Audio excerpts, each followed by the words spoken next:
रायजोआव आसाम केबिनेटनि सा 2 मन्थ्रिफोरनो बिफानफोरखौ फोसावबाय। रायजोनि गिबि मन्थ्रि डक्टर हिमन्त बिश्व शर्माया समाजारि जर'खा पस्टनि गेजेरजों आरो बेनि गेजेरावनो सोर मन्थ्रिफोरा मा बिफानाव मोननो हाखो, लोगोसे बिस्वजित दैमारियाबो मोननो हाबाय बिफान आरो सोर मन्थ्रिफोरनो मा बिफानाव राननो हाखो नोंथांमोननो फोरमायनो आवगायबाय।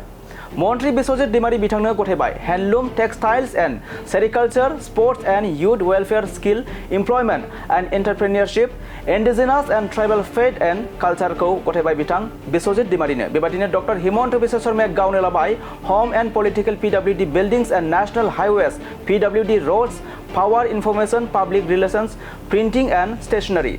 आश्विनी राय सरकारनि खोथा बुङोब्ला आश्विनी राय सरकार बिथांनो गथायबाय social justice and empowerment, soil conservation, welfare of minorities and development. बेबायदिनो अशोक सिंघाल बिथांनोबो गथायना होबाय health and family welfare, medical education, research. लोगोसे बिमल बरा बिथांनो गथायबाय cultural affairs, industries, commerce and public enterprises act, East policy affairs. Jayanta Malla Baruah, बे समाव जयन्त मल्ल बरुवानि खोथा सावरायोब्ला बिथांनो गथायबाय finance, environment and forest, mines and minerals बिफानखौ गथायबाय। बेबायदिनो कौशिक रायनोबो गथायबाय food, public distribution and consumer affairs, housing and urban affairs corporation.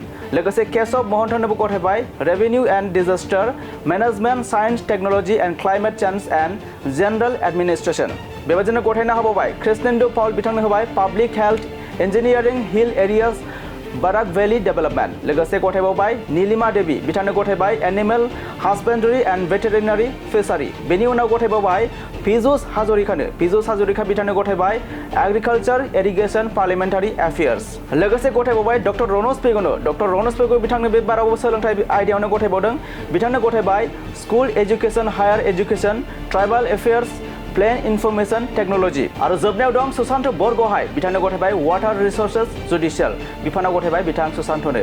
नंगौ, रायजोआव आसाम केबिनेटनि सा 2 मन्थ्रिफोरनो बिफानफोरखौ फोसावबाय रायजोनि गिबि मन्थ्रि डक्टर हिमन्त बिश्व शर्माया ससियेल मिडिया जर'खा पस्टनि गेजेरजों।